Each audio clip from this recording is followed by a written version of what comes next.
On May the 31st of this year, Mark Frier was arrested and charged with murder.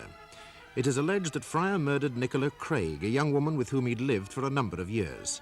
The accused, a young, successful West Indian, an editor at Northern House, the publishers, and Miss Craig had lived together until Frier had gone to America on business. He was only away a month, but in that time, Nicola found herself a new lover. Miss Craig's body was discovered in Fulchester Park. She had been strangled. I swear by Almighty God that the evidence I shall give shall be the truth, the whole truth, and nothing but the truth. Detective Inspector Kemp, Fulchester CID. Now, Detective Inspector Kemp, on May the 31st of this year, you were in a patrol car returning to the Fulchester police station when you were flagged down by a passerby. Yes, sir. A Mr. Sam Richards. I believe you know Mr. Richards. That's correct, sir. At what time was this, please, Inspector? 5:05 precisely. We were just going off duty. Now, who was in the car with you when Mr. Richards flagged you down? Just Constable Scott and Constable Edgar. And as a result of what you were told, did you go into the park and did you see something? Yes, sir. A body. Where in the park was this, Inspector? From the main gate, not very far, quarter of a mile at the most. It was a woman's body, was it not? That's correct, sir. Was the body concealed? Not really, sir. Although it was behind a clump of bushes. So it was not in a place where it could have remained undiscovered for very long? Oh, no, sir. The park's a very popular place. Now, did you ascertain that the young woman was dead? Yes, sir. It's part of my job, sir. Were you able to ascertain the identity of this dead young woman? Yes, sir. There was a lady who knew her. That would be Miss K. Mortimer? That's right, sir. And she identified the body for you? Yes, sir. Nicola Craig, Miss. I realised afterwards I'd seen her before. She used to run an expensive flower shop near the station. Now, Inspector, would you please give the court a description of the deceased Miss Craig? Sir. Blonde, Caucasian, age 27, height 5'6", no distinguishing marks, Protestant Irish. A very attractive young lady, I may add. Apparently, Miss Craig used to be a model in London some years ago, but wasn't too successful. That's all they all want to be these days, models. Was there any evidence that she'd been sexually interfered with? None whatsoever, sir. It wasn't that sort of crime. Now, we've seen from the forensic report that the cause of death was strangulation. That's right, sir. And there's a suggestion that she put up a struggle. My lord, I really must object to this. The inference that there was a struggle is wholly unjustified and is peculiarly a matter for the jury. My lord, the forensic evidence, which I understand my learned friend does not dispute, is that the dead woman had skin beneath her fingernails. Now, she evidently scratched her attacker. Oh, my friend has done it again, my lord. There is no evidence whatsoever that the deceased woman scratched someone in self-defense. Well, if it wasn't that, Mr. Canty, how did the skin come to be under her fingernails? I do indeed concede, my lord, that she may have scratched someone, but not necessarily in self-defense. She could have been the attacker. Yes, I see. Mr. Canty has a point, Mr. Elliot. Would you like to continue? Inspector, did the deceased woman have skin beneath her fingernails? Yes, sir. Yes, she did. Now, as a result of information received, where did you go? Excuse me, sir. Are you all right, Detective Inspector? Spot of stomach trouble, my lord. I'm sorry, sir. All right. Quite all right. I'll repeat the question. As a result of information received, where did you go? Together with Constable Scott, I visited Frier's address. Was he in? I called twice, sir. He was not there the first time. I returned at 7:30. 5 minutes later, the accused arrived. Was he alone? No, sir. There was a young lady with him. West Indian, actress, Miss Tanya Adams. Miss Adams is quite well known on the television, sir. Did the accused seem surprised to see you? He appeared a bit surprised, yes, sir. And did you notice anything particular about him? Yes, sir. Fingernail scratches on the face. Recent scratches. After you informed him why you had come, what did the accused say? Well, he sat down first. What did he say, Detective Inspector? He said, Nicola dead. Then I said, there's a Miss Mortimer who says she saw you and Miss Craig earlier this afternoon walking towards the park at about 2 o'clock, quarrelling. Is that true? And he replied, yes, I was with her in the park earlier this afternoon. So he admitted being in the park? Yes, sir. I asked him again, were you quarrelling? And his reply? Yes, I suppose we did quarrel. She certainly was angry enough. And then, indicating the scratches on his face, he said, no doubt she gave me these. I'm not 100% sure, but no doubt she did. She never could resist scratching my face. Well, then what happened, Inspector? I cautioned him, sir. And then I said that I understood he and Miss Craig had been living together. And he said yes, for over 3 years. But then she found a new flat and a new lover to match. I want to ask you about Miss Adams. Now, did you ask her, in the presence of the accused, whether she had known Miss Craig? Yes, I did, sir. She said that she did, but not very well. And did you ask her how long she'd known the accused? Yes, sir. She said she'd known him on and off for some years. But then they'd met again in New York during December when Frier had been there. And then when they returned to England in April, they started seeing each other again. She said they were in love now. And then Frier interrupted and said, that's why I went to the park to tell Nicola about Tanya and to let her know I didn't need her anymore, I suppose. And then he said, and that's when she most probably scratched me. She certainly was angry enough. Now, I believe the accused could not remember what then ensued, Inspector. Yes, that's right, sir. He said, the truth is, I can't remember much more. And then he turned to Miss Adams and said, I really can't remember any more. I said, you must know what happened. He said, I'm trying to remember for my own good, but I can't remember any more. What did you say to him after that? I said, did you strangle her then? And his reply? I've told you I can't remember any more. I can't even remember leaving the park. Well, was he able to remember whether he'd gone straight from the park to meet Miss Adams? Yes, sir, he certainly had. I asked her what time he'd arrived. She said about 4:30. Could he remember where they were to meet? Yes, sir. The Rice Pot. It's a Chinese restaurant. Oh, Inspector, how long would you say it would take walking to get from Fulchester Park to the Rice Pot restaurant? About half an hour, sir. So if the accused had gone straight to the restaurant, as he himself told you he had, he must have left the park at approximately 4 o'clock. That's right, sir. Now, the pathologist's evidence fixed the time of Miss Craig's death at what? Between an hour and a half and 2 hours before he examined her, which would mean about 4 o'clock. 4 o'clock, precisely. Thank you, Inspector Kemp.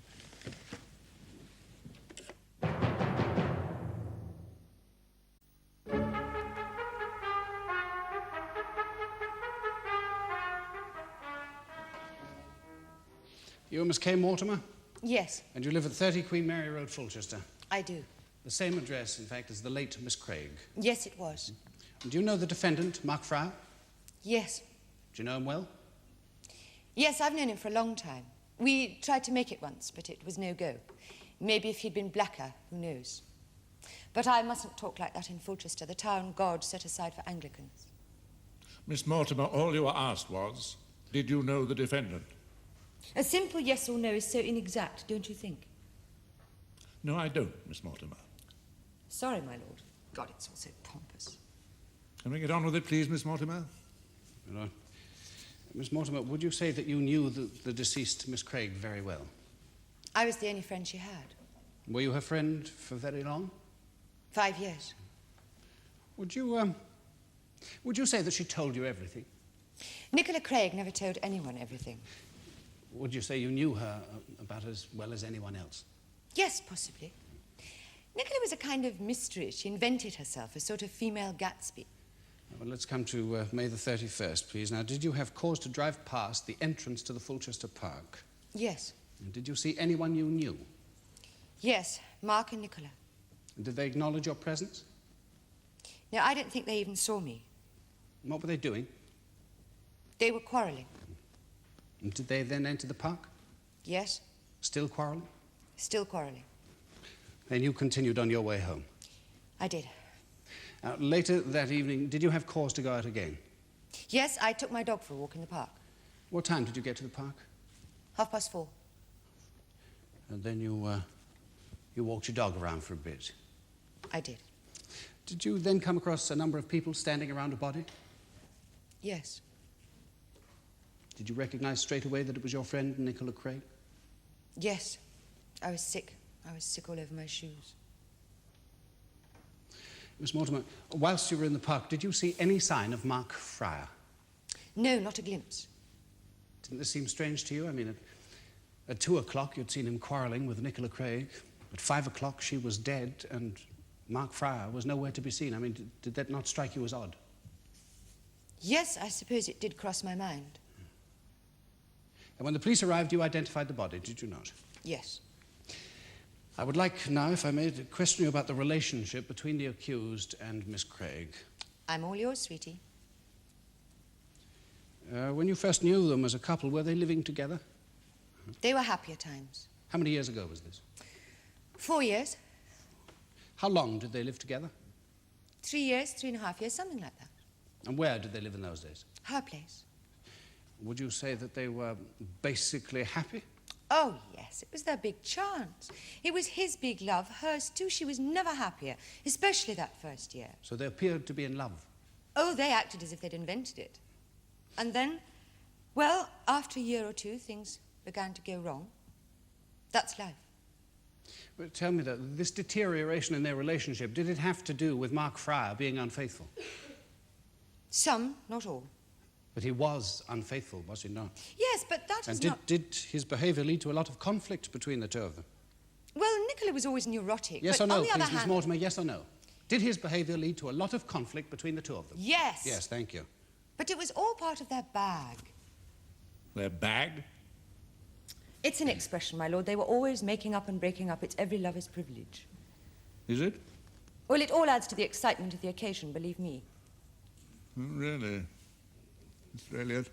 Well, as time went on, these rows became more and more frequent, did they not? I mean, each week they would break up and then make up. Now, that is true, is it not?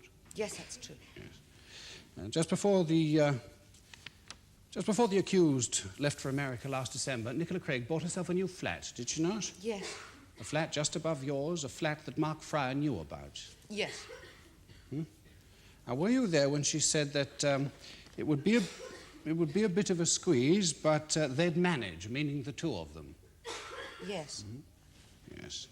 And did he leap at the thought of sharing the place? No. Miss Mortimer, will you please speak up?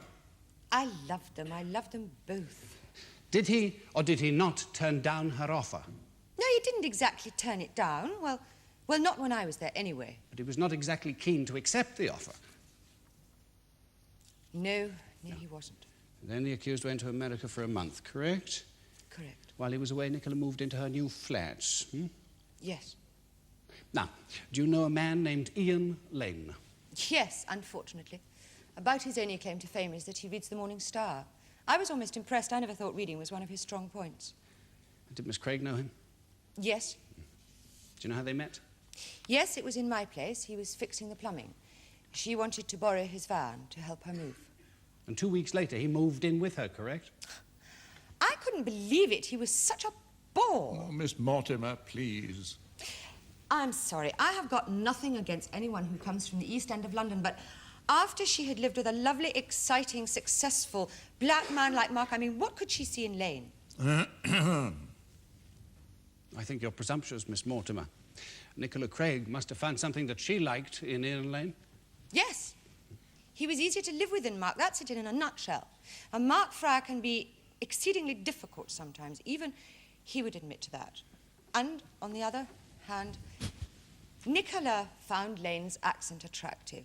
Now, it's just an accident of birth to be born within the sound of Bow Bells, but Ian Lane made it sound like a threat. All this was going on whilst Frier was out of the country? Yes. I see.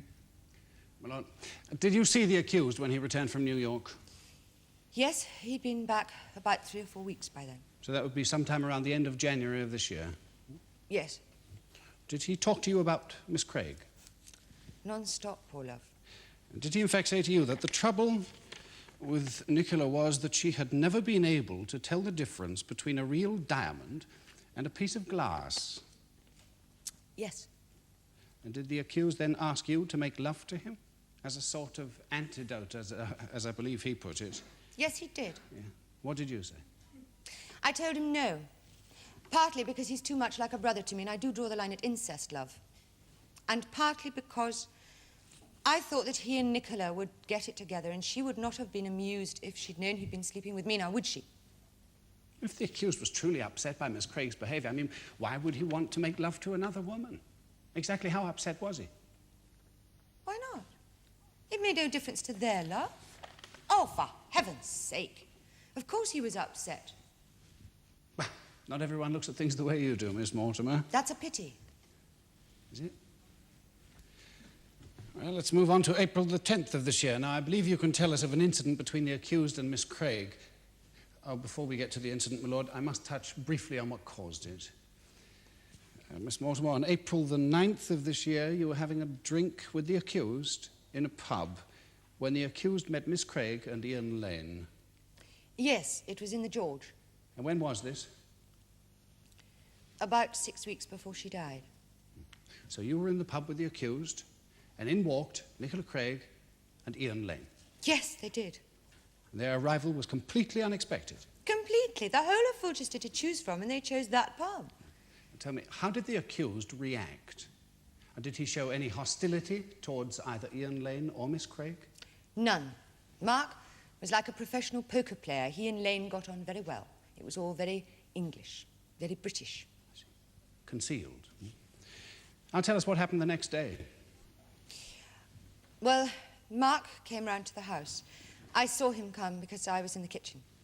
Most people have their kitchens in the back of the house. My kitchen's in the front. Oh, Miss Mortimer. I'm sorry. Did someone open the door to him? Yes, Nicola. I heard her. And what happened? Well, Mark started shouting at her. What about? About she and Lane turning up in the pub the night before. He said that she'd done it deliberately. But what did she say? She said she'd never do a thing like that. She'd never be that cruel. What happened then? Then Mark slapped her very hard. I heard it. You didn't see it? No, I heard it. Then what? Then he said... Miss Mortimer, what did the accused say? He said he'd kill them both. Can you remember his exact words? No, something, I don't know, something like, go and bring him down here, I'll kill you both, or something like that. Where was all this taking place? In the hall by the front door. And what happened after that? She ran away. I heard her run away. And did he leave? No, he charged up the stairs after her, but then he changed his mind and he came back downstairs and he left because I heard him slam the door. And later, after the accused had left, did Miss Craig come knocking at your door? Yes. Did she complain of anything? Well, she said she was terrified, but of Thank course... you. Thank you. Terrified. Now, referring to your deposition here, would you tell the court about a conversation you once had with the accused about Miss Craig? Yes, well, you have to be more specific, love. Mind reading is not one of my strong points. Frier and Miss Craig were still together at this time, last year in September, I believe. I'm referring to a particular conversation you had with the accused concerning the fact that Miss Craig was white. Well, he was always talking about that. Did he tell you that since he'd been in England, he'd had a number of white girlfriends? Too many, in fact. Yes. And this was something which worried him a great deal, did it not? Yes. He felt that being a West Indian, he should by rights have a West Indian girlfriend. Yes. And did he tell you that if he found a coloured girlfriend, he would be tempted to leave Nicola Craig? Look, I understood what he meant. That's why he came to me. We were both outsiders. He just felt that he had had too many white girlfriends. But at the same time, he couldn't stop wanting Nicola. Now, he got very uptight about that, wanting Nicola and yet wanting to be free of her. Do you see? And would you say that in the end he even began to reject Miss Craig for that self-same reason, the fact that she was not a West Indian? Perhaps, I don't know. All right, yes. Thank you, Miss Mortimer. Thank you. Miss Mortimer, you say that on the day of the murder you saw the defendant, Mark Frier, and Nicola Craig. Now, they were quarrelling, yes? Yes, they were. But is it not true that Nicola Craig was the sort of girl who quarrelled a lot anyway?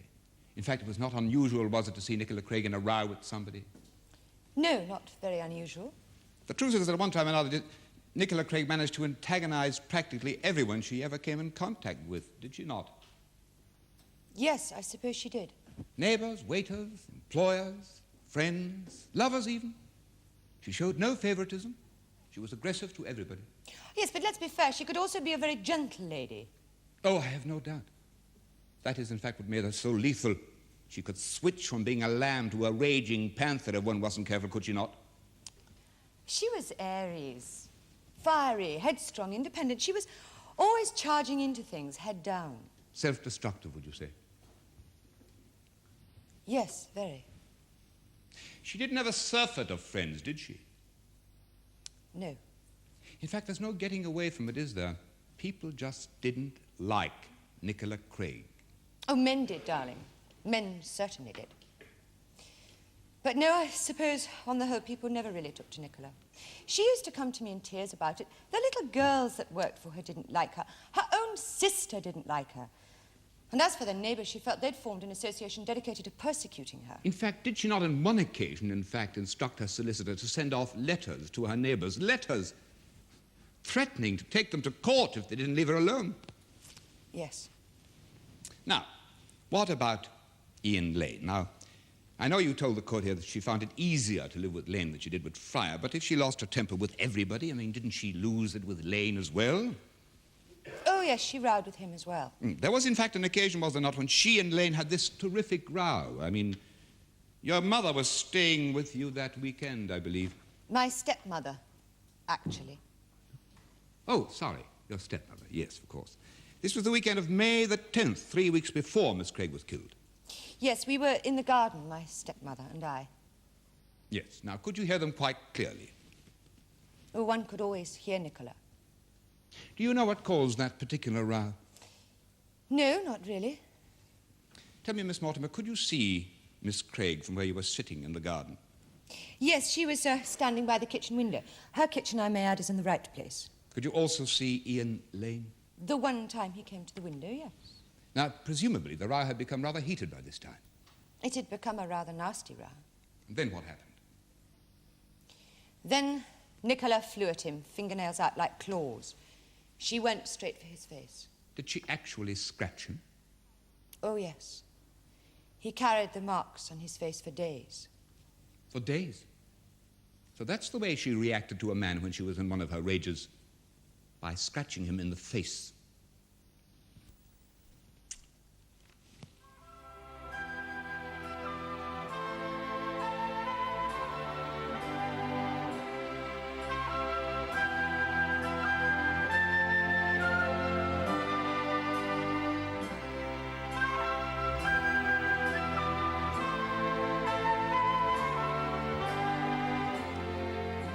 The jury in this case is composed of members of the general public. The Queen against Frier will be resumed tomorrow in the Crown Court.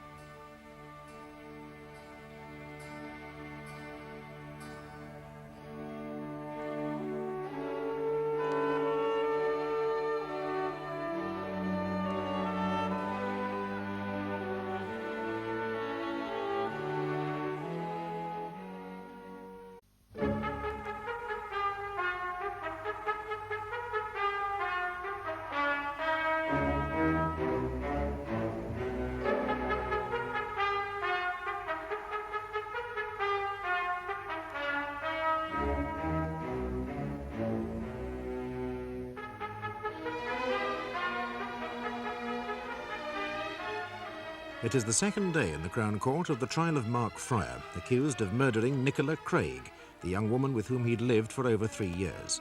Yesterday, Miss Kay Mortimer, a friend of the dead girl, told the court that Miss Craig had lived with Frier until he had gone to America. A month later, he had returned to discover that not only had Nicola moved into a new flat, but she'd found herself a new lover as well. Mr. Lane, I believe by profession you're a plumber. Right, first time. You have 2 other men who work for you? Yeah, my mates. Do you know the accused? Yeah, there he is. On the 31st of May this year, the day of the murder, were you with Miss Craig at her address? Yeah, mainly because I live there. And sometime before 3 p.m., did you have a visitor? Yeah, Frier over there. Did you see him? I didn't see him, no. Well, he used the intercom, didn't he? Nicola answered, said who was it? He said Mark, said something about he wanted to see her. She said, OK, I'll come down. How can you be sure it was the defendant? Of course, well, I don't have to been to night school, do I, to recognise Frier's voice? Well, and then what did Miss Craig do? Do? Oh, she combed her hair and went down to him. Well, did you try to stop her or anything like that? Yeah, I did. She wouldn't listen. She said she knew him better than I did. Anyway, they're only going for a coffee. Yes, but in fact, they went to the park. Yeah, well, women tell you one thing and then do another. It's what they call lying. Were you still at Miss Craig's flat when the police arrived? Yeah. What time did they arrive? Oh, I don't know, about 6. And the police then told you she was dead? Yeah. They weren't too tactful about it either. Still, I suppose even coppers have got to get their kick somehow. It may be better for you, Mr. Lane, if you just stick to answering yes or no to the questions. Supposed to apologise now, am I? A judge has a great deal of power, Mr. Lane. I'd bear that in mind if I were you before you say anything foolish. Yeah, well, we understand each other perfectly, my lord. Mr. Elliot? On April the 9th of this year, you and the accused met in a pub, the George, I believe. Yeah. How did you get on? I liked him. Just shows you how wrong he can be, doesn't it? Oh, Mr. Lane, just answer the questions. We don't want your opinion of the accused. Yeah. Sorry. Did all of you part amicably? We did. Now, the very next day, did Miss Craig speak to you whilst you were at work? Yeah. Matter of fact, she phoned me up. She said something about No, never mind what she said. Just please tell us what state she was in. Terrified. And when you went home, did you notice anything different about her? Yeah, I did. She had a bruise on her face. Like an omelette it was. Like an omelette. Mr. Lane, let's go back a bit. I would like you to talk about Miss Craig herself. Now, it's been suggested that she was inclined to be rather hysterical at times. Oh, well, yeah, you could put it like that. Listen, mate, there were times when she could be bloody impossible. But it was her background. She couldn't help it. It's also been said that you were a good influence on her. Is this so? Well, I loved her, didn't I? Tried to calm her down when she got going. She needed constant reassurance day and night. Well, with this reassurance that you gave her, how did she then behave? Good as gold. It was hard work, mind you, but, well, the results were worth it. But tell me, though, if a man was unfaithful, a man she cared about, if he made her feel that their relationship was no longer what it used to be, how would she then react? Well, she'd panic, make things worse. She'd throw one hysterical scene after another. Thank you, Mr. Lane.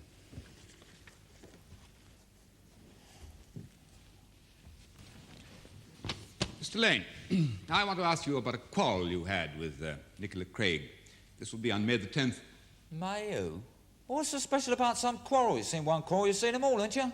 Mr. Lane, let this be your last warning. I put up with quite enough from you. OK. It happened about 3 weeks before her death. On the day after the quarrel, you were seen with scratches on your face. Oh, that quarrel. Oh, yeah, I'm with you now. Yes, that quarrel, Mr. Lane. Had it anything to do with the defendant, Mark Frier? No, it's because of her work. Just one of those bad days, you know. No, I don't know. Tell us. Well, there were some days she just thought they all hated her. You know, all those dozy little girls she employed. She thought they hated her because she didn't like slackers. The quarrel, Mr. Lane. Tell us about the quarrel. Oh, I just made a little joke, didn't I? I called her a capitalist. Well, she was, wasn't she? She even owned a house in the old Bush Road. You didn't know about that, did you? I doubt if that's a capital crime, Mr. Lane. Do continue. How did she react? Like a bomb. Still, they go together, don't they? They? Who? What? The Irish. And bombs. Sorry. Some people don't seem to like my little jokes. I'm not surprised, Mr. Lane. Mr. Canty? Thank you, my lord. Mr. Lane, tell the court about the quarrel you had with Nicola Craig. What happened? Oh, she flew at me. There were times, you know, she could make Catwoman seem like Minnie Mouse. In other words, she scratched you? Yeah, and it was the only time she ever succeeded. Mind you, it wasn't the only time she ever attempted to scratch me. She had a talent for face scratching. Thank you, Mr. Lane. That's what I wanted to hear. Mrs. Phillips, you are the sister of the late Nicola Craig. I am. You were older than your sister? By 2 years. Do you know the accused? Yes, I know Mark. Mrs. Phillips, your sister was killed on the 31st of May. Had you any communication with the accused prior to that? Yes. He telephoned about 3 weeks before. And what time of day was that? 10 o'clock. at night? Yes, I was watching news at 10. Can you remember what the phone call was about? About Nicola and her association with Ian Lane. And what did the accused say about Mr. Lane? He said that even after 5 whole months, he couldn't comprehend what she saw in Lane. He said he'd met Lane and felt embarrassed for Nicola. And to be quite honest, I agreed with him completely. When I first met Lane, I nearly cried. My husband usually likes everybody, but he was prepared to make an exception in Lane's case. Yes, but how did Frier sound? I mean, as he talked about Lane, did he sound upset? Yes. Yes, he became more and more upset. He even began to swear a little. It was the first time I'd ever heard him swear. He said he'd never forgive her for what she'd done. Can you remember his exact words? Most of them. I repeated them to my husband. I was so distressed. He said, "I'm sorry, but I won't forgive her. Somebody is going to have to pay for my pain." I'm sorry, but I won't forgive her. Somebody's going to have to pay for my pain. It wasn't an apology either, believe me. What do you mean? It seems obvious enough to me. He was going to get back at my sister for what she'd done to him. My lord, surely this is conjecture. I agree with you, Mr. Canty. Mr. Elliot? Sorry, my lord. Mrs. Phillips, we've been told that at one time or another, your sister quarrelled with everybody. Friends, neighbours, everybody. Some people love to gossip. Most people were just jealous of her. You see, she had done quite well for herself as a florist. Before she was 24, she owned her own business. Most people hate it when a young person is successful. Then as her sister, you would not agree that Nicola rubbed everyone the wrong way and as a consequence had few friends? No, that's not at all true. My sister wasn't a saint, but she was no Dr. Crippen either. So you think it unjust, this sort of blanket statement concerning your sister's disposition? Yes, I do. I think it's most unjust. Thank you very much, Mrs. Phillips. Mrs. Phillips, you and your sister were not very close, were you? I beg your pardon? Not particularly close, Mrs. Phillips. You two sisters. Well, that's rubbish. Of course we were. Really? I mean, Woodsdale's not very far from Fulchester, is it? What, about an hour's drive, if that at all? True? Yes, that's true. So? Yet your sister only came to visit you once or twice every 6 months. Oh. I mean, Woodsdale isn't exactly Timbuktu, is My it? sister and I saw far more of each other than that. No, Mrs. Phillips, no. And we both know why, don't we? More than once she accused you of being bossy. I would like to remind you that I was her elder sister. You disapproved of our friend's bossy, she said to you, didn't she? And she told you that on more than one occasion. At least I had the decency to keep the quarrels in the family. Your memory has improved, I'm glad to see. You're Mrs. just trying to mix me up. This is unfair. Mrs. Phillips, you never approved of your sisters, men, friends, lovers, or whatever you care to call them. Believe me, if you had met some of them, you'd have been a bit wary yourself. My sister knew about as many dropouts as most universities, and that is saying plenty. But you approved of Mark Frier, did you not? Look, he was about the first young man she ever introduced to us who didn't look like one of the 12 apostles. I actually liked him. Admittedly, he wasn't the boy next door, but I was grateful for small mercies. You actually thought he was good for her, didn't you? Yes. She changed for the better after she met him. I could have cried when it didn't last. Changed in what way? How was she different before she met the accused? My lord, at one time, no one could carry on a conversation with that sister of mine. You only had to say 2 words to her and she would accuse you of not loving her. I could never get through to her. And you couldn't tell her anything. She knew it all. When she was a teenager, she'd set off for heaven knows where hitchhiking. Nobody would know where she was or who she was with for weeks on end. My father used to offer to drop her somewhere in his car, but no, she would rather hitchhike. So she'd make that poor man take her out onto the motorway and leave her there so that she could hitch rides. Her spirit of adventure, she called it. A good hiding, that's what my sister needed when she was younger. But I blame my father. He was too weak, too soft with her. And then she met Mark, and she actually began to calm down. You could almost see the change he'd brought about in her. She even began to confide in me. It was amazing. She would actually phone me up and talk to me, like I'd always wanted her to, like I'd always hoped she would. You see, the trouble was she never really knew herself. She was always going on about her lost roots. I remember she once said to me, we tried too hard to be English. I'm sorry, I really don't want to continue with this. Mr. Canty? Oh, I have no further questions, my lord, no. I'm very sorry, I'm all right. It's just that I...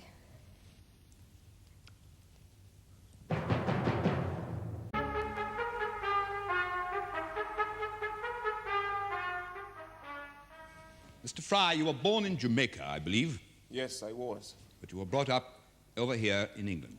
I spent many of my early years over here, partly because my mother is English, and partly because I attended boarding school over here. But I always went back home for all my holidays. So in actual fact, you do regard Jamaica as home? Oh, yes, I do now. I never used to, though. Such a mimic man I used to be in those days, what with boarding school and everything. I could always be relied on to be more English than the English. Well, that was then. I've come full circle now. I'm West Indian now. Mm-hmm. You're an editor at Northern House, the publishers, head of their paperback section, I believe. In fact, I think I read somewhere in the papers that in the publishing world you're something of a whiz kid, whatever that means. Well, having a one-track mind helps. Also, I've been lucky. Oh, come, Mr. Frier. I'm sure there's more than just luck. Yet 3 years ago, nobody wanted to know. I'd have been more popular if I had leprosy. Now, it was during those lean years that you met Nicola Craig, wasn't it? I did. She kept me going, in fact. Did she own her own flower shop in those years? Yes. She had almost a kind of genius in those days for making money. The less I made, the more she made. But you did work at something, or were you out of work? Oh, no, I had a part-time job in a bookshop. The pay was a joke. Mr. Frier, did Nicola Craig love you a lot in those days? Yes. Too much, perhaps. Aries women can sometimes put their men on pedestals. Trying to live up to something like that can be very difficult, believe me. Would you also say that the reason she liked you so much was because you were unsuccessful? And that if you had been as successful then as you are now, she might not have been attracted to you? There's no doubt in my mind about that. In your opinion, perhaps she had some kind of inferiority complex? Yes, my lord. I've always believed that things would have been much easier between us if she hadn't. I see. Go on, Mr. Frier. Well, my lord, her father was a cobbler, a man who knew his place. Oh, Nicola never went to university or anything like that. She worked her way up. But she could never forget that she never had the advantages many people took for granted. Oh, not that most people ever even knew this of Nicola. But she remade herself completely. Not just her Irish accent, everything. She knew about wines, for example. She once gave me a wonderful dissertation on champagne. Unfortunately, I've forgotten most of it. But you had to be on social security before Nicola fancied you, or in an iron lung. In the end, she even gravitated to plumbers. I suppose you always know where you are with a plumber. Mr. Frier. As for you, Mr. Lane, you will refrain from making gestures in my court. Well, he's playing with the wrong bloke, and I ain't going to tell him again. Mr. Lane, be quiet. Mr. Canty? Thank you, my lord. Mr. Frier, how long after you met Miss Craig did you two start living together? Oh, a matter of days, almost immediately. Now, she was a very impulsive lady, wasn't she, even then? Nicola Craig was the most impulsive woman I've met. Now, you lived in her flat, the two of you. Yes. And I suppose she paid most of the bills since she was the one who was making the money? Well, yes. Did she mind much being the one who always paid? No. Once she never felt that I was taking advantage of her. What was there for her to mind? Yes. Mr. Frier, did you ever quarrel with Nicola in those early days? What do you mean during the first half of our relationship? Yes, I do. I'm not certain I know what you mean when you talk about the first half of your relationship. Well, I've always seen it in two parts, my lord. That first year, things were so good, tremendous. Oh, it wasn't just that I was happy then. She was a companion. She wasn't just a businesswoman. She knew how to run a home as well, and she loved it. She was a fantastic cook, but a companion most of all. Every Sunday afternoon, after lunch, we used to go to the cinema, my treat. W.C. Fields, Buster Keaton, Chaplin. Those are the days I remember now as the first half of a relationship. And the second half? I can tell you exactly when things began to go wrong between us.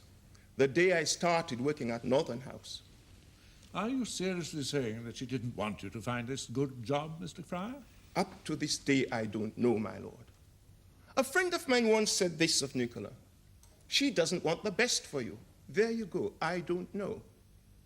All I know is that Nicola never liked anyone in the book world, period. She'd throw such scenes. She'd be hysterical on the streets. More than once, she threw me out of a flat. She'd kick, bite, scratch, everything. Some nights, it was like going 10 rounds with an octopus. But that first year, even those first 2 years, I've never been happier before or since. While that last year and a half, it was fight, fight, fight. Sometimes I just longed to be free of her. I can't begin to tell you. Well, if you felt that way, what kept you together for so long? I said sometimes, my lord, I wanted to be free of her. Not all the times, because there were days when things were still normal. I see. Mr. Canty? Thank you, my lord. Now, Mr. Frier, you say that it was after you started work at Northern House that your relationship deteriorated. Yes, after. Now, you established yourself at Northern House very quickly, I believe. Oh, I struck gold with a couple of the writers he'd introduced. Everybody seemed pleased. In December of last year, did you have cause to go to America? Yes. A book I'd commissioned had been turned into a play, and there was also talk of a film. I had to be away nearly a month. And was it around this time that the lease on Nicola's flat in Chester Street ran out? Yes. Did she try to renew it? Yes. Was she successful? No. Why not? The landlord said something about wanting to sell the house. They also said they were not renewing any of the leases. They also showed us a letter written by the neighbors complaining about Nicola, her rages and hysterical behavior. They said they did not want her as a tenant. My lord, where is this letter? Or is it just make-believe? And may I ask, what is the relevance of this? Have we not heard enough of Miss Craig's outbursts? I'm tempted to ask, who is on trial, the murdered victim or the accused? Mr. Canty? Oh, quite the contrary, my lord. In my submission, this court has not heard enough about Nicola Craig's hysterical outbursts. It is essential for the jury to understand the rather aggressive nature of Miss Craig's personality, so that they can judge truly what happened that afternoon. Yes, I see. You want to argue the point further, Mr. Elliot? My lord, it is essential for the jury to understand that no tangible evidence is being offered. I see. Proceed, Mr. Canty. I am obliged, my lord. Mr. Frier, you mentioned Miss Craig's neighbors. Now, let me go back a bit to an incident that happened soon after you moved in with Miss Craig. That would be around Christmas '71, I believe. Was there a Mrs. Bailey who lived in the basement flat below Miss Craig? Yes, and they had a row. Was it a heated row? Well, there was a lot of shouting going on. What was it about? About a note Mrs. Bailey had left in the hall addressed to Miss Craig. Was there anything unusual about her having left a note like that? I mean, was this the only form of communication between the other tenants in the house and Miss Craig? It was the only form of communication. Nicola never spoke to any of the others in the house, and they never spoke to her. Now, can you remember what was in that note? Yes. Mrs. Bailey accused Nicola of not keeping the hallway clean, which was quite ridiculous. Because no matter what else might have been said about her, Nicola was too conscientious. Perhaps too conscientious. I see. Was there an aftermath to all of this? Yes. The next day, Nicola instructed her solicitor to write to Mrs. Bailey, telling her that she should not communicate with her Nicola ever again, and certainly not by notes left in the hall. Mr. Frier, did you ever discuss the neighbors with Nicola? I mean, her relationship with them? Yes, naturally. And what did she say? Well, at first, she said I should take her side, right or wrong. Then she said... Yes, she said what? She said she didn't really like people. She said she supposed she disliked more people than she liked. Too many people had tried to hurt her, she said. Look, do we have to go on with this? Yes, we do, Mr. Frier. I'm sorry. Please do continue. But she was so vibrant. Now it's all gone. Even to this day, I still don't understand. Why did she do it? Why did she let go of my hand? I still don't understand. What do women want? She was loved. Any man who really knew Nicola loved her. Oh, I just don't mean sex. I mean love. I know he did. And God knows I did. We all at one time or another loved Nicola Craig. Now it's gone, finished. Mr. Frier. Thank you, my lord. Now, Mr. Frier, you'd been telling the court about a trip you made to America in December of last year. Yes. Now, Nicola Craig had already moved into a new flat by the time you returned to England, yes? Yes. Now, when did you get back from America? The 6th of January, a Monday, I think it was. And Miss Craig met you at the airport, did she not? Yes. But she was late, which was unlike her. So, she picked you up. Was there any discussion about where you were going? Oh, yes. I asked her whether we're going to the new address or the old one. I can almost laugh about it now. Almost. And was it about this time that she broke the news to you about Ian Lane? Yes, on the way from Fulchester to Manchester. What happened? Well, there was a row. And she became hysterical. Whenever Nicola felt guilty, she became hysterical. And then? Well, she stopped the taxi and got out. And she caught another taxi and presumably went straight to her new flat. And what did you do? I spent the night in a small hotel. Now tell me, Mr. Frier, when Miss Craig told you about Ian Lane, was she completely truthful about that relationship? No. After all, I'd only been away a month. I just thought she was having a little fling. I never for once felt threatened. My arrogance knows no bounds. How truthful was she about her relationship with Ian Lane, Mr. Frier? Not completely truthful. When I asked if she and Lane were living together, she said no. She said Lane was only there sometimes. So what did you do that very next morning? Well, I went round to her flat to try to patch things up. What time in the morning was this? Well, about 6 o'clock. Had you brought back any presents for Miss Craig? Yes, a great many presents. Were you intending to give them to her when you went around to her flat that morning? Yes. So you turned up at her flat at 6 in the morning bearing presents, and then what happened? Well, she spoke to me via the intercom. She asked me to please go away. She kept on saying, please go away, I'm not alone. Women. She could have saved me making a complete fool of myself. I had to find out for myself that the two of them were living together. Still, I suppose there always has to be a first time. Well, that was the first time any woman ever made a fool of me. The first time and the last.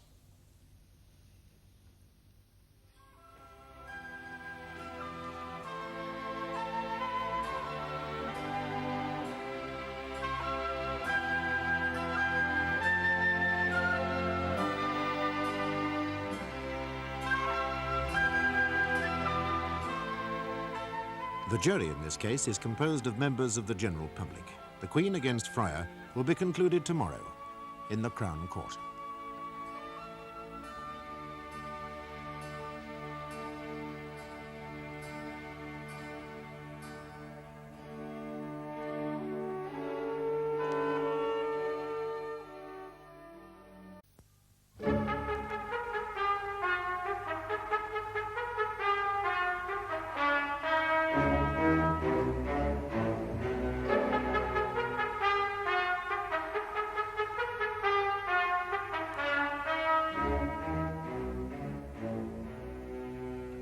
The Crown Court enters its third day in the trial of Mark Frier, who is charged with the murder of his ex-girlfriend Nicola Craig.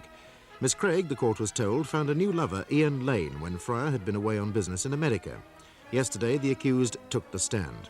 He talked of his relationship with Miss Craig. Their first 2 years together had been very happy, but then things between them had deteriorated. Nicola became uncontrollable. She even created scenes on the street. Mr. Frier, this court has been told that Miss Craig was terrified after you turned up at her flat and slapped her. Yet, a week after this had happened, 1 week only, she tried to get in contact with you yet again, did she not? Yeah, she asked me to meet her for lunch. It was then that she told me she understood why I'd hit her. She told you that? Yes. She even said that she probably would have done the same thing herself if I was the one who'd introduced her to someone I was sleeping with. Was this the last time you and Miss Craig saw each other until May the 31st? Yes, the last time. Why was this? Because of someone called Tanya Adams. Tanya is someone I'd met previously, and we met again briefly when I was in America. She came back to England about the middle of April, and I started seeing a lot of her. She helped me to get over Nicola. I see. Then on the 31st of May, you went to see Miss Craig again, May the 31st, the day Miss Craig was killed. Yes. Why did you do that? I mean, why didn't you stay away? Why couldn't you leave her alone? Because we could never leave each other alone. The number of times we both tried, first one and then the other, tried and failed. Leave me alone, I used to say to her when we were first living together. For God's sake, leave me alone. Did Tanya Adams have anything to do with you going to see Miss Craig? Well, yes.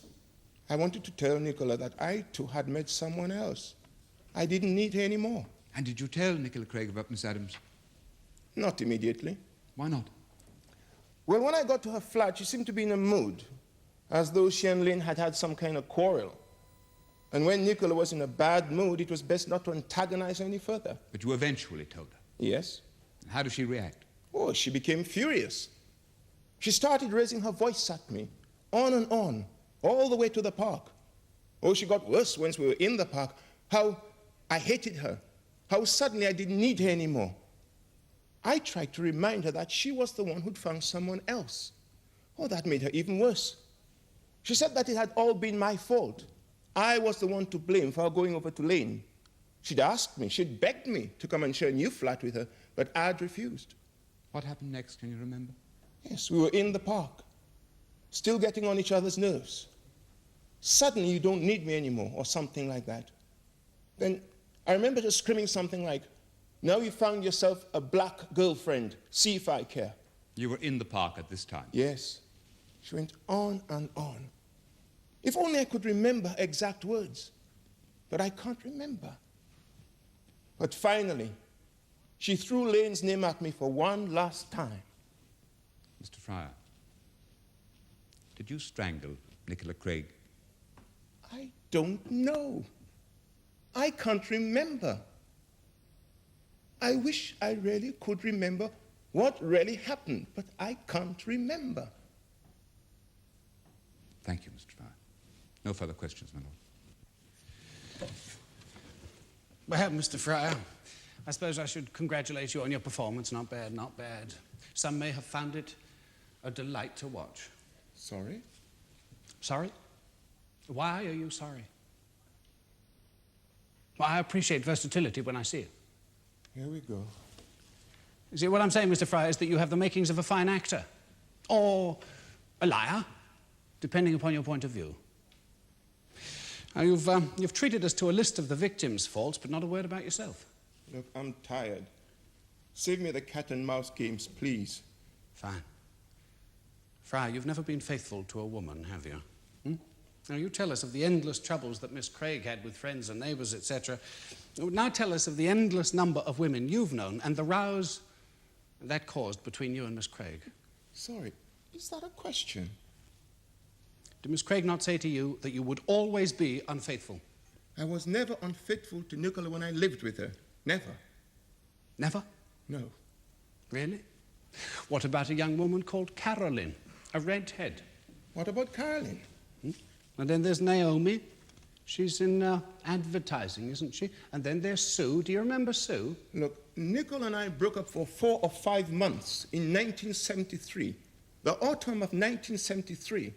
It was then that I had affairs with those women. Your affair with Caroline lasted for over 1 year, Mr. Frier, not just 4 or 5 months. My affair with Caroline lasted for 4 or 5 months. Caroline was born under the sign of Cancer. She refused to let go like a crab on a rock. I'm not interested in your astrological predictions, Mr. Frier, nor is the law. I'm interested in your success with women, or rather your ability to use women. Look, I won't be drawn into a slanging match with you. My lord, I really must object to this line of questioning, which, apart from anything else, seems to me to be completely irrelevant. Mr. Elliot? My lord, throughout this trial, we've been asked to believe that Miss Craig was some sort of monster, that she was so unreasonable, so hysterical, that everything that happened to her she provoked, including her own violent demise. Now, what I'm trying to show is that Miss Craig's outbursts were based upon jealousy, and that any woman confronted by such unfaithfulness would have reacted in exactly the same way. I was far more faithful to Nicola than I've been to any other woman in my life. Mr. Frier, please do not interrupt. I'm sorry, my lord. Well, this is not a legal question being decided here. It's my whole life. Mr. Frier, will you be quiet? Mr. Canty, are you satisfied? Now, with respect, my lord, I am not trying to say what caused her outbursts. I'm simply saying they existed. I mean, she at times could not control her irrational behavior. That much is irrefutable fact. I mean, what about her neighbors? I mean, did her neighbors make her jealous as well? Well, you've made your point, Mr. Canty, but I think I should allow this cross-examination. Very well. Thank you, my lord.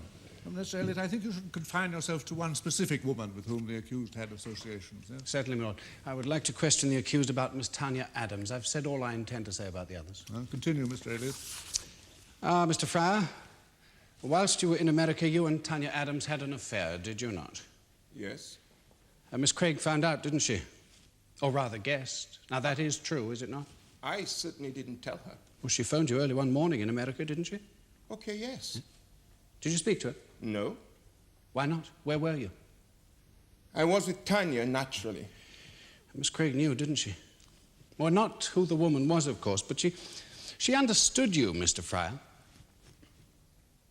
You made it easy for her to go to Lane. She went to Lane because of you. That was her excuse. She was always trying to use that as an excuse. She made her own choice. Miss Mortimer suggested that perhaps you felt in two minds about Miss Craig. Part of you wanted her, and part of you wanted to reject her because she was Caucasian. Now, would you say that was a valid assessment of your feelings? Yes, I do feel I've known too many white women. Is that what you want me to say? Is that why you didn't take Miss Craig with you to America, because she was white? But of course. She never understood that these days in America, some black people are worse than some white people in cases. They just don't want to see mixed couples. But it obviously means a great deal to you to have several white women in love with you, Mr. Frier. At times it is almost disturbing. Is it? Let us come to the afternoon in question, May the 31st.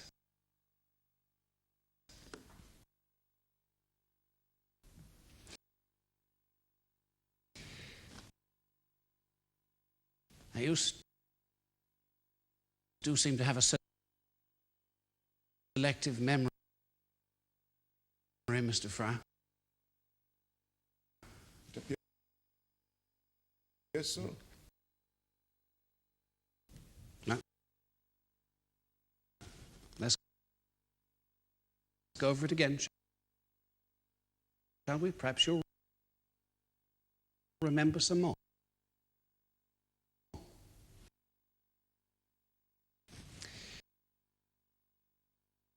Now, you say you picked up Miss Craig at 1:45. I did. And you can remember walking to the park? Yes, we did. On the way, you told her about Tanya Adams. Yes. And a quarrel started between the two of you over Miss Adams. Nicola quarreled. I suffered in silence. And when you entered the park, were you still quarreling? Yes. Yes. Now, what did she say to you? Let's see if you can remember now. She said something like, "Suddenly you don't need me anymore," and how I never loved her. And I can also remember her screaming, "Now that you found yourself a black girlfriend, that ought to make you happy," or words to that effect. Yes, anything else? Yes. She went on about my denims, my blue jeans, and she was angry. And when Nicola was angry, she had a habit of putting her face close to you, almost daring you to strike her. I remember her face growing larger and larger as she came closer and closer. Oh, nice jeans. A bit new, aren't they? A bit phony, like everyone else in the publishing business. Oh, why don't you get jeans like Ian's? A bit more honest sweat. You ought to try it sometime. Look, that's all I can remember. Convenient or not, I can't remember anymore. Christ, man, Christ! Well, what about the scratches on your face? Can you remember her scratching you? No, I cannot. Well, I think you can. No, I can't. Mr. Frier, if you can remember those details about the jeans, about her face coming in, looming larger and larger, now surely you can remember more. Surely you can remember grabbing her and choking her. No. No? What do you take us for? No. Novices, Mr. Frier? Listen. For my own sake, I'd like to know. Once I loved her more than anyone else. If I killed her, I'd like to know for my own peace of mind. I'd like to know. For your sake. Your peace of mind. What about the peace of mind of Miss Craig?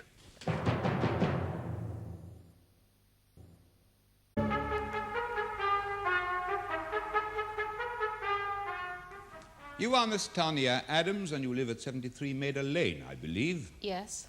And you are an actress, Miss Adams. Yes, I'm in the television series, The Amazons. Yes, I know, I've seen it. How long have you known the defendant, Mark Frier? I first met Mark about 2 years ago. We used to meet at parties, things like that. We eventually lost touch.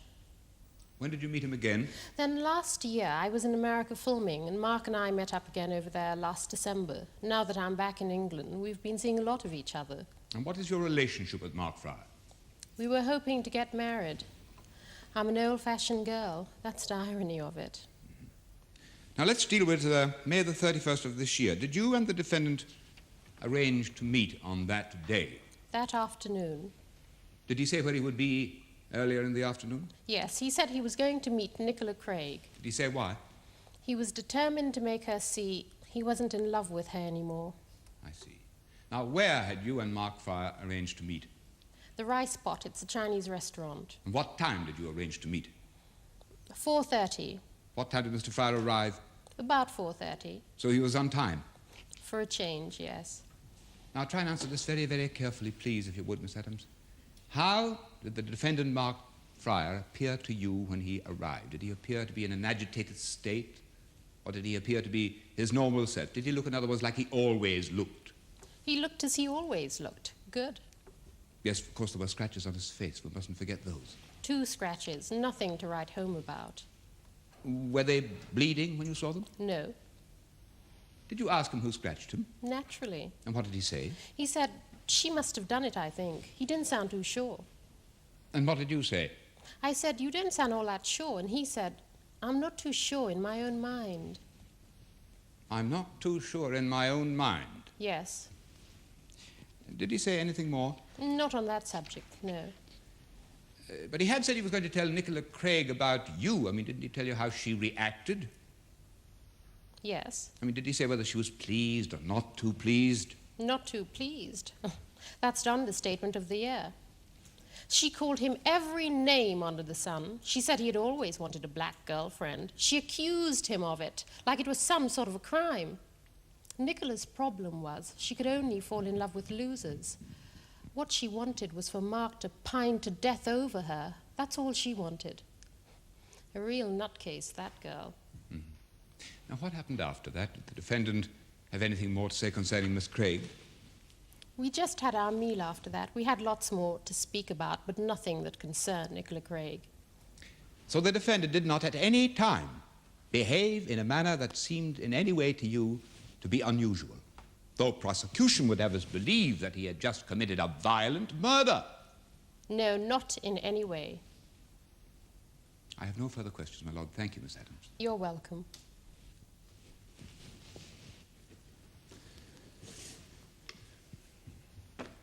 Miss Adams, I'm afraid that unlike my learned friend, I have never seen you in the Amazons.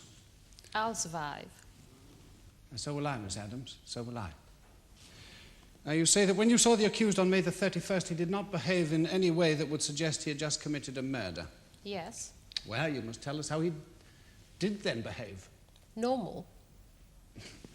What did you talk about, Miss Adams? We talked about my favorite subject, my career. He wanted me to come out of the Amazons. He said I should go into serious theatre. Did he? Miss Adams, you say you and the accused want to get married. You're an old-fashioned girl. I believe that's what you said. Yes, so?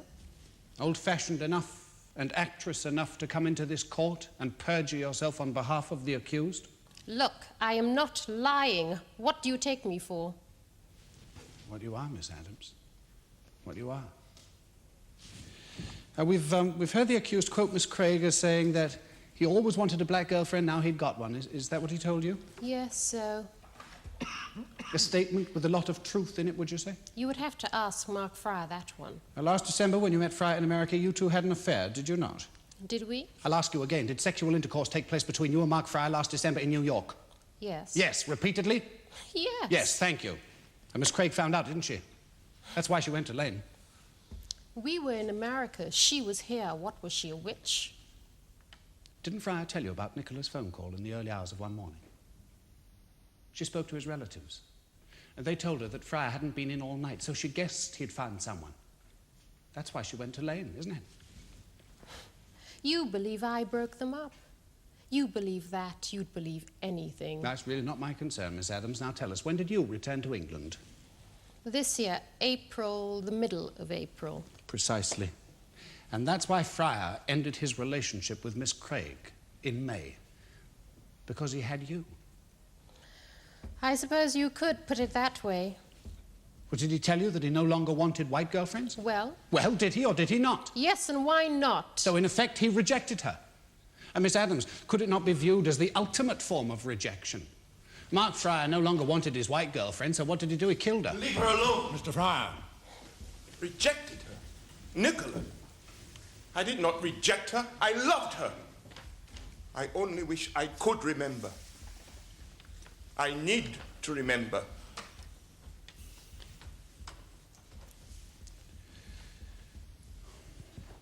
And I submit, members of the jury, that the evidence is overwhelming. Now, this 27-year-old woman was strangled. How long does it take to squeeze the life out of another human being? People are not strangled by accident. Bear in mind the following. The accused entered the park quarrelling with Miss Craig. She was found dead shortly thereafter. The accused was seen to have scratch marks on his face. The dead woman was found to have skin beneath her fingernails. Remember the dead girl's sister when she quoted the accused, "Somebody's going to pay for my pain." Remember Miss Mortimer quoting the accused, "She's a whore. I'll kill them both." Remember the accused, "Sometimes I longed to be free of her. And this was the first time I was fooled by a woman, the first time and the last." And members of the jury, the accused has never denied strangling Miss Craig. He has, for reasons known only to himself, decided on a lapse of memory as a defense. And he says he doesn't know what happened. My learned friend would have you believe that he was in an abnormal state of mind. But can this be reasonably accepted? I mean, from all the evidence available to us, the evidence, even the testimony of Mark Frier's girlfriend, he was normal both before and after his visit to the park with Miss Craig. I'm reminded of T.S. Eliot's line, which goes something like, "I remember the things that are past. I remember not worth forgetting." Well, I submit, members of the jury, that the accused can remember the things that are past. He can remember, and for him it's well worth forgetting. Let me reiterate, members of the jury, that the prosecution's case is completely circumstantial. Now, there is proof that the defendant, Mark Frier, quarreled with Miss Craig outside the park. But there is no incontrovertible evidence that he actually strangled her. And remember, the burden of proof lies with the prosecution. Do not allow my learned friend's spate of rhetoric to cloud the fact that there is no eyewitness to the killing, no material witness to the killing itself. And do not be misled by scratches. Now, we have heard in court here that Miss Craig responded to even minor provocations by scratching her men friends, lovers, whatever. The fact that my client was scratched by Miss Craig in no way proves that he killed her.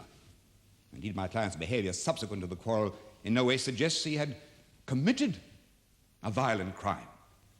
The defendant can remember quarreling with Miss Craig, but he cannot remember whether he killed her or not. Now, my learned friend suggests this is just a convenient lapse of memory, but I put it to you, members of the jury, that he would have to be a very remarkable man indeed, who could sit through a whole meal with a very close friend and not for one instant behave in a way that would suggest he had just committed a crime of such violence. Now, you may think my client's temperament is wholly inconsistent with such behavior. So he either did not strangle Miss Craig or he really could not remember what he had done. Now, I shall pass on to the crime itself for a moment. We have heard that the park in which the body was found was a popular place. The body, in the words of the policeman who found it, was not concealed in a place where it could go unnoticed for long. Neither of these 2 points suggest a premeditated murder, nor are they consistent with the behavior of the cold and cunning man who could pretend to such a convenient lapse of memory. And I submit to you, members of the jury, Mark Frier is not such a man.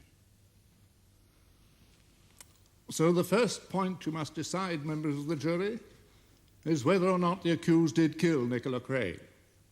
If you are satisfied that he did, then you must consider whether he did so with malice aforethought. That is, with the intention to cause death or really serious bodily harm. And the accused has given evidence that he cannot remember whether he killed Nicola Craig, or indeed anything that happened after they entered the park quarrelling.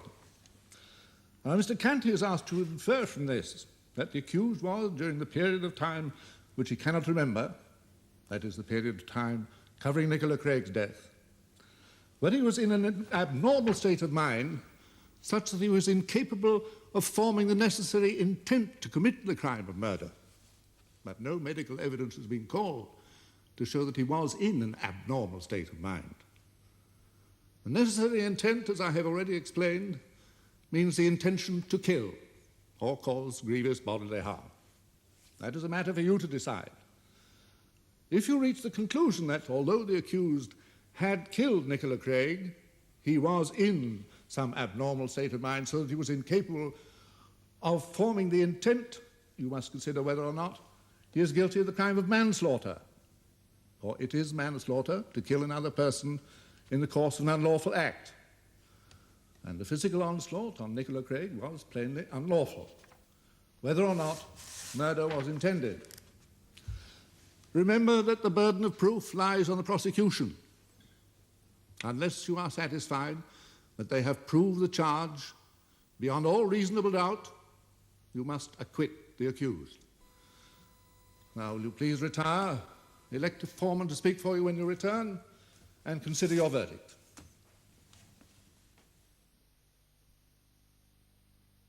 Will the foreman please stand? I'll just answer this question, yes or no. Have you reached a verdict upon which you're all agreed? Yes. And do you find the defendant, Mark Frier, guilty or not guilty of the charge of murder? Not guilty of murder, but guilty of manslaughter.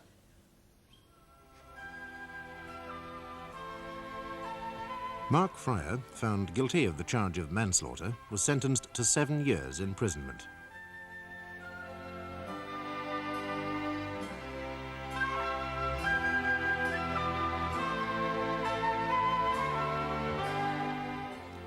The jury in this case is composed of members of the general public.